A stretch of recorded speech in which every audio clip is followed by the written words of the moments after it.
Here's a paradox hiding in plain sight.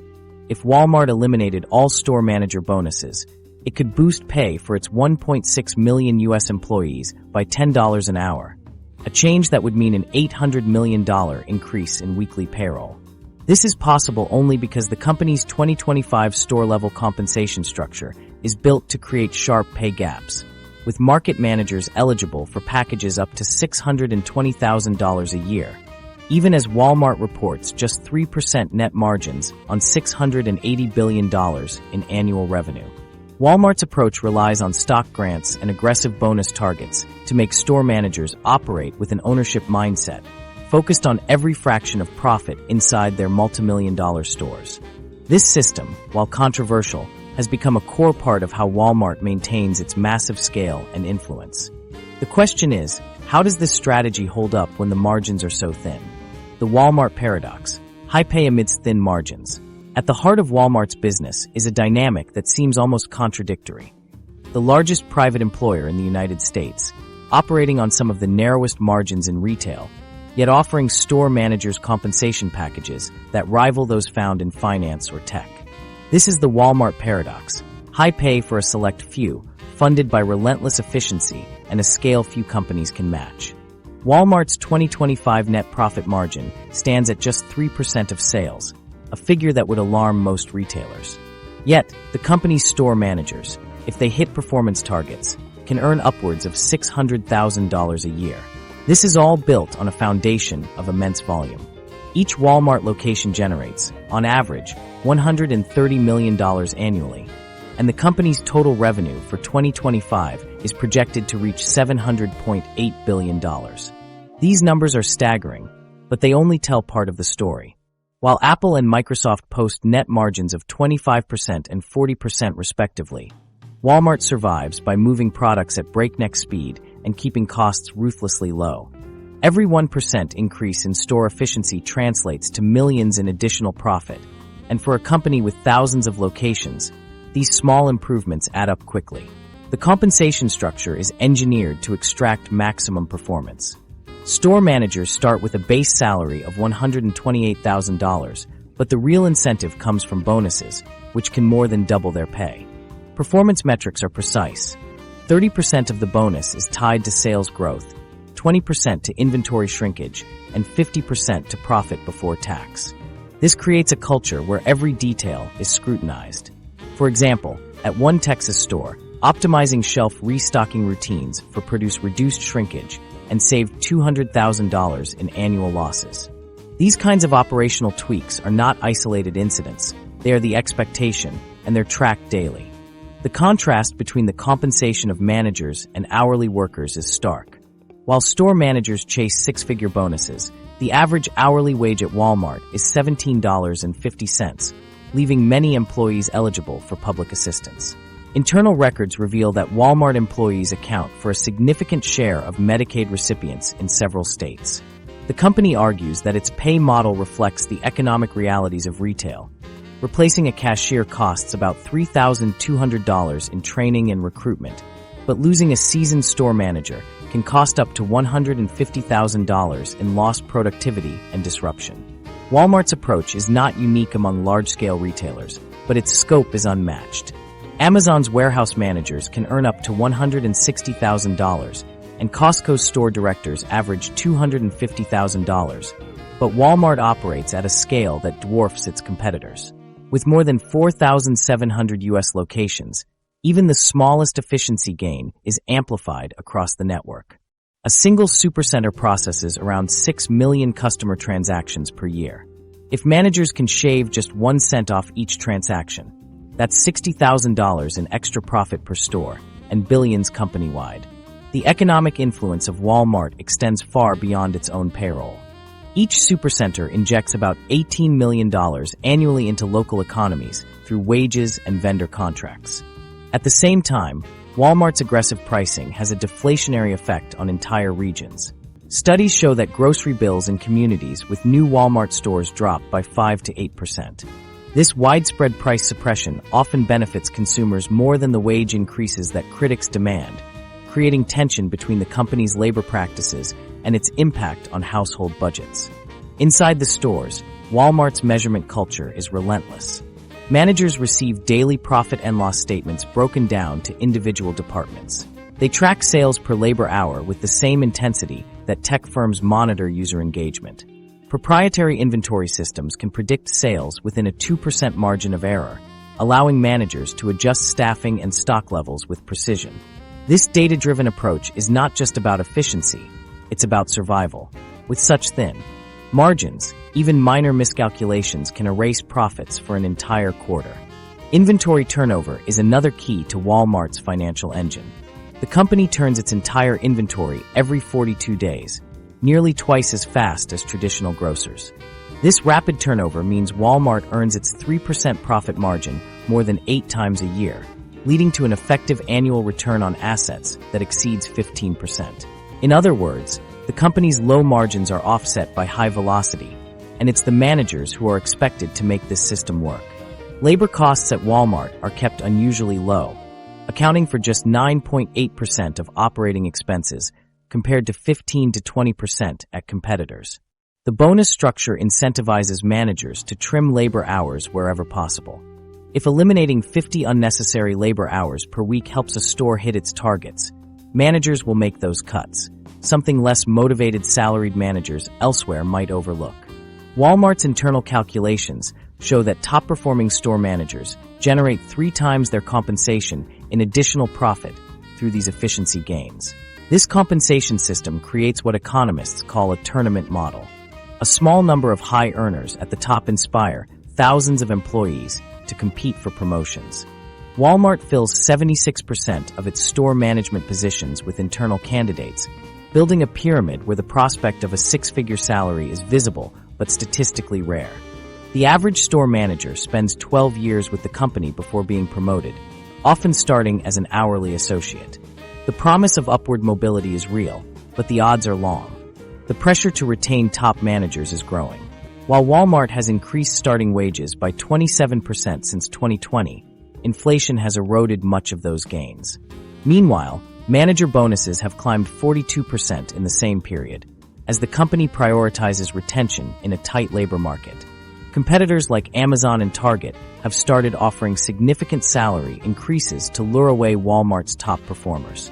Walmart's answer is to emphasize the life-changing potential of its management track, noting that 62% of its store managers are first-generation college graduates, people for whom these earnings represent a dramatic shift in financial security. There are signs that the model delivers benefits even for employees lower on the ladder. Walmart promotes hourly workers to department manager positions, paying $45,000 to $65,000, faster than most competitors. The average time to promotion is 18 months, compared to 4 years at traditional supermarket chains. The company also offers tuition assistance through its Live Better You program, though participation rates remain low due to demanding work schedules. Walmart reinvests the vast majority of its profits, 93%, back into expansion and price reductions. Rather than hoarding cash, the company uses its efficiency gains to open new stores and lower prices even further. This creates a cycle where lower prices drive more volume, which in turn justifies larger stores and greater economies of scale.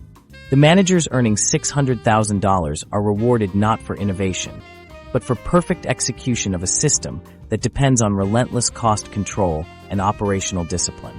Industry analysts see Walmart's compensation strategy as the linchpin of its business model.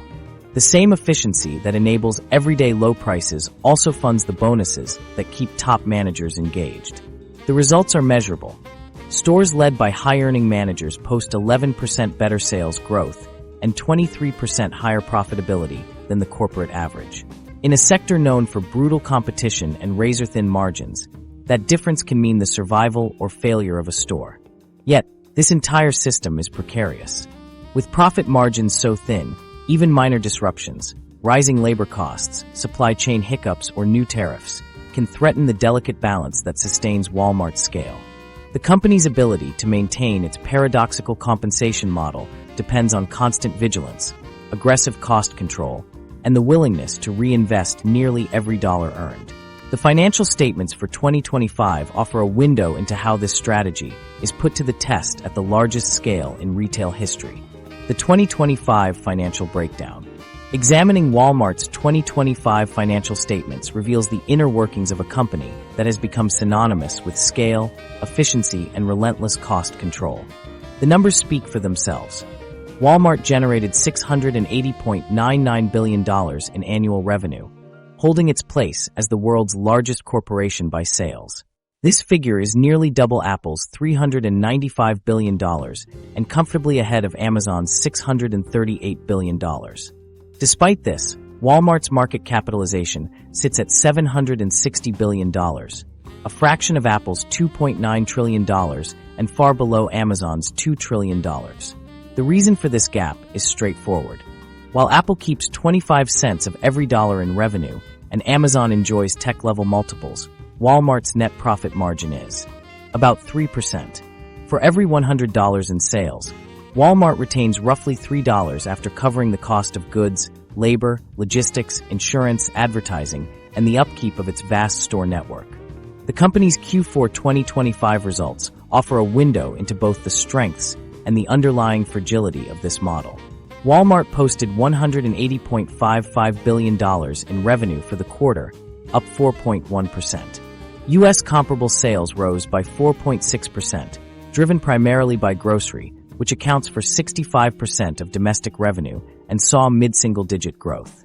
General merchandise sales, however, remained flat, underscoring the ongoing shift in consumer spending patterns. The company's U.S. e-commerce business expanded by 20% in the quarter, while global e-commerce climbed 16%. These digital gains were supported by investments in faster delivery and a broader marketplace assortment, but they came with the trade-off of thinner margins. Walmart's global advertising business, including Walmart Connect, grew 29% in Q4, and the company's membership income continued to post double-digit growth, further diversifying its revenue streams. Walmart's acquisition of Vizio in early 2025 signaled a push into higher-margin advertising and data-driven businesses. While the company expects a 150 basis point headwind to operating income in fiscal 2026 as it integrates Vizio and laps the leap year. The move is designed to position Walmart as a credible rival to Amazon in retail media and connected TV advertising. The payoff is clear. Advertising now delivers $3.1 billion annually at 75% gross margins, compared to the core retail business's 24%. This shift toward digital and advertising revenues aims to cushion the impact of Walmart's razor-thin margins in its core operations. Velocity remains the foundation of Walmart's profitability. The company turns its inventory 8.7 times per year, essentially a full rotation every 42 days. This means that the modest 3% net margin is realized on each dollar of inventory nearly 9 times annually, producing an effective return on assets of about 26%. By comparison, specialty retailers may report 8% net margins, but turn inventory only twice a year, resulting in much lower asset productivity. For Walmart, the stakes are high. A single day's delay in inventory turnover translates to a $400 million reduction in annual profits. Walmart's ability to move such massive volumes at scale is supported by an intricate web of cost-cutting and operational discipline. Its private truck fleet, the largest in the world, moves goods at 8.2 cents per ton-mile, about 30% below the industry average, by maintaining a 94% load factor. Store layouts are continuously optimized. In 2025, a pilot program in Texas stores, relocating rice and pasta closer to canned goods based on detailed purchase pattern analysis, saved $23 million annually. Even minor adjustments, such as switching to a narrower case sealing tape, netted $28 million in shipping cost savings. These micro-optimizations, when multiplied across 4,700 U.S. stores, add up to billions in annual savings. The company's procurement division processes $500 billion in purchase orders each year, giving Walmart unmatched leverage over suppliers. This leverage extends beyond product pricing to details like packaging materials and even ink color, all in service of shaving pennies off costs. Walmart's investment in technology is equally significant. Its inventory management systems track the movement of individual products with 98.4% accuracy, minimizing both overstock and out-of-stock situations. This precision ensures that shelves are stocked with what customers want, when they want it, without tying up excess capital in unsold inventory. Walmart's scale also creates a deflationary force in the markets where it operates. According to USDA data from 2025, the company's pricing power reduces grocery bills by 5 to 8% in its regions. This effect ripples outward, forcing competitors to lower their prices or risk losing market share. In staple categories like paper goods and cleaning supplies, Walmart negotiates wholesale costs that are 12 to 15% lower than regional chains can achieve. This price gap is insurmountable for smaller competitors without similar scale, leading to a feedback loop where Walmart's dominance continues to grow. Yet, the same scale that drives Walmart's efficiency also exposes it to unique risks. Labor costs are a constant pressure point. A 1% wage increase for Walmart's 1.6 million U.S. employees would add $580 million in annual expenses, about 9% of the company's net income for 2025. The company's IT infrastructure is another area of vulnerability.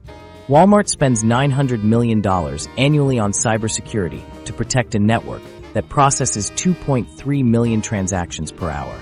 Supply chain disruptions, such as those caused by Hurricane Ida in 2025, can quickly escalate. The hurricane temporarily raised Walmart's inventory carrying costs by $87 million per month until normal operations resumed. The company's approach to management compensation reflects its focus on retention and performance. In 2025, Walmart raised market manager base pay by nearly 25%, from $130,000 to $160,000, and increased the annual stock grant from $75,000 to $100,000. The bonus potential also rose, with managers now able to earn up to 100% of their base salary as a bonus. This means that on the lower end, annual compensation for market managers can reach $420,000, while top performers could see packages as high as $620,000. These increases are not just about rewarding performance. They're a calculated investment to reduce turnover, which costs the company up to $150,000 per manager lost in productivity and disruption. Data from 2025 shows that stores with managers retained for 3 years or more posted 11% higher profitability than the corporate average. Walmart's efforts to diversify its revenue streams are paying off. The global advertising business, powered by both in-store data and the Vizio acquisition, has become a significant margin driver. Connected TVs in 18 million homes now offer Walmart a direct line to consumers, enabling the company to tie ad exposure to both online and in-store purchases. The company's membership programs, such as Walmart Plus, continue to grow at a double-digit pace, further locking in customer loyalty and providing recurring revenue. Wall Street, however, remains cautious. Despite Walmart generating 72% more revenue than Amazon, it trades at just 0.3 times sales, compared to Amazon's 3.2 times. Investors view Walmart as a low-growth, asset-heavy utility rather than a nimble tech platform. Part of this skepticism stems from Walmart's real estate holdings. The company owns 90% of its stores, with $105 billion in real estate assets on the balance sheet. While these assets provide stability and control, they are seen as costly liabilities by many investors, due to ongoing maintenance and limited flexibility. Stock performance reflects these perceptions. From 2020 to 2025, Walmart shares appreciated 42%, just ahead of the S&P 500, but well behind Amazon's 85% gain. Institutional investors hold only 32% of Walmart's shares, compared to 58% for Amazon.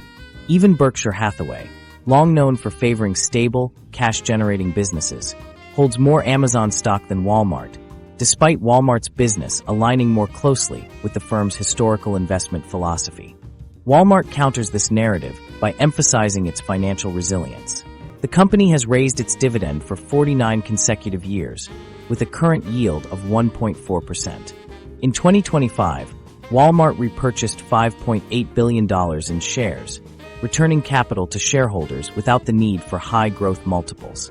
The company's defensive qualities are evident during periods of economic uncertainty. During the inflation spike of 2023, Walmart gained market share as consumers traded down to lower-priced options. Its beta of 0.42 signals less volatility than Amazon's 1.18, making Walmart a stabilizing force in many investment portfolios. International operations provide another layer of stability. In 2025, Walmart's overseas businesses, especially Flipkart in India and Walmex in Mexico, returned to profitability after pandemic-era disruptions. These segments operate at 4.2% margins, nearly double those of U.S. stores, thanks to lower labor costs and less intense price competition. With 5,300 international locations, Walmart's global footprint now contributes 23% of total revenue and 38% of operating income. Looking forward, Walmart's financial model is both a strength and a source of vulnerability. The company's ability to operate on a 3% net margin is a competitive moat that few rivals can match. Even a 1% difference in gross margin, 23% at Walmart versus 24% at a competitor, translates to $6.8 billion in annual savings, which Walmart passes on to consumers through lower prices. This relentless focus on cost and efficiency ensures that Walmart's price leadership remains unchallenged. Store managers earning up to $620,000 are not tasked with reinventing retail, but with executing a proven formula that depends on scale, discipline, and precision.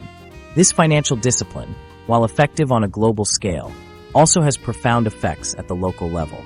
The presence of a Walmart supercenter alters the economic landscape of entire communities, setting off changes that ripple far beyond the company's own operations. When a Walmart supercenter opens its doors, the surrounding economic environment shifts in ways that are both immediate and far-reaching.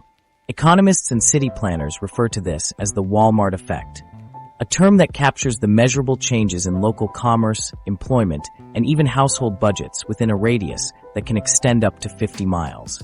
The arrival of a single Walmart store is enough to statistically alter the economic makeup of an entire region, a phenomenon documented in dozens of studies and felt by communities across the country. One of the most visible consequences is the closure of nearby businesses. A landmark study on the outskirts of Chicago tracked the aftermath of a new Walmart opening and found that within 2 years, 82 businesses in the area had shuttered. The impact was most severe within 1 mile of the store, where closure rates ranged from 35% to 60%. The effect tapered off with distance, but its reach was clear. Hardware stores, toy shops, and pharmacies were among the most vulnerable, with closure rates between 45% and 60%. Service-oriented businesses like salons and repair shops proved more resilient, though even they saw closure rates between 12% and 15%. Similar patterns have been observed in other regions, confirming that the economic blast radius of a Walmart extends well beyond its immediate vicinity. The effect on local labor markets is just as pronounced. Data from the Bureau of Labor Statistics reveals that counties welcoming a new Walmart experience a 6.2% decline in retail sector wages within 5 years. This wage suppression is not limited to Walmart's own employees. Rather, the company's pay scales become the regional benchmark, prompting competitors to adjust their compensation downward to remain viable. A Montana State University analysis found that full-time retail wages in communities with new supercenters dropped by an average of $1,872 annually, contributing to an 8.3% increase in poverty rates in rural areas. The downward pressure on wages extends even to workers who never set foot inside a Walmart.